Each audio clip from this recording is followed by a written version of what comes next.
They'd stuffed my life into black garbage bags. The lobby reeked of coffee and ammonia, the kind of smell you associate with bleach and betrayal. My boss, Greg, stood by the front desk with 3 managers behind him like a firing squad. My coworkers were pretending to check their phones, but I could feel their eyes. "You're 25, Greg said. "We're downsizing. Get out now."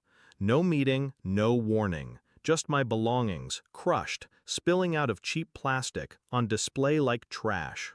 I didn't speak. I didn't give him the satisfaction. I just smiled, picked up my car keys, and walked out without touching a single bag, because I'd already taken everything I needed. Flashback, 1 year earlier. When I first met Greg, he called me the future of the company. He said I had energy and instinct.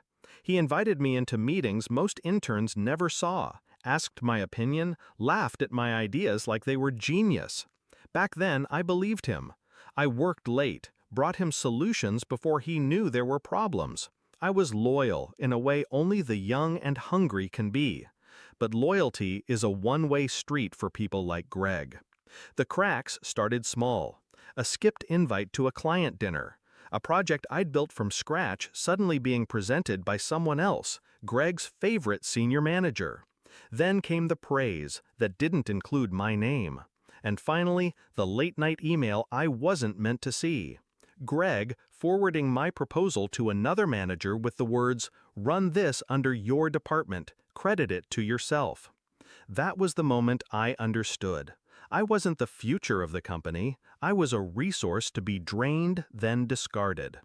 So I didn't confront him. I started watching him. Greg liked control. He liked knowing he could pull a lever and someone's career would move or collapse. That arrogance made him sloppy. He'd brag about upcoming deals in the elevator, forgetting who was listening.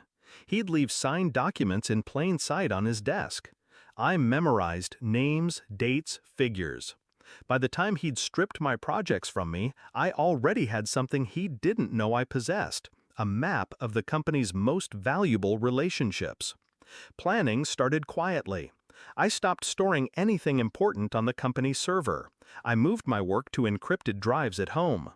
Every time I spoke to a client, I made sure to follow up from my personal email, just in case our server went down. Most responded. Many kept my personal contact on file. Some preferred it. Over drinks with one client I trusted, I learned the biggest secret. The company's 3 largest accounts were considering moving elsewhere. Greg didn't know yet.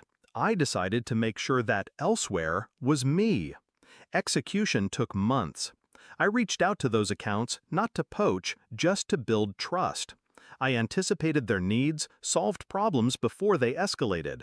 I didn't ask them to move, I just made it easy to imagine working with me directly. Meanwhile, I started a side company, quietly, legally, under a name that could never be traced back to me until I wanted it to be. I set up contracts, I rented a small office, and I waited. The firing was my green light. When I saw those garbage bags in the lobby, I knew Greg thought he'd humiliated me. That was his style, public execution to scare the rest. I didn't touch the bags. I walked past him like he didn't exist, got in my car, and drove straight to my new office. By the end of that week, I'd sent polite, personal emails to every client I'd ever worked with, letting them know I was available for consulting work if they ever needed me. Within 3 days, 2 of the 3 largest accounts called me. Not Greg, not the company, me. 2 weeks later, the messages started.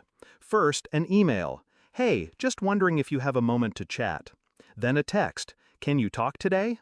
Then 20, then 40, then 80 messages across every platform. Email, text, LinkedIn. The tone shifted from casual to panicked. "Clients aren't renewing. We need to discuss this ASA. Where are you?" I didn't answer. The confrontation came by accident. A month after I left, I saw Greg in the lobby of a downtown hotel. He looked thinner, grayer.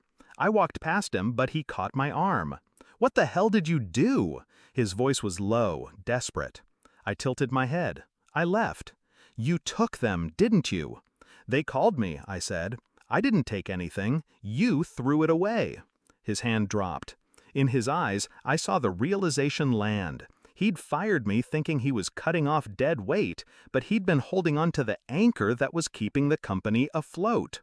Now, those 3 largest accounts are mine. So are 5 others that followed. My office is small, but it's mine. No garbage bags, no public humiliation. Greg's company is bleeding. Last I heard, they closed 2 departments and cut half their staff.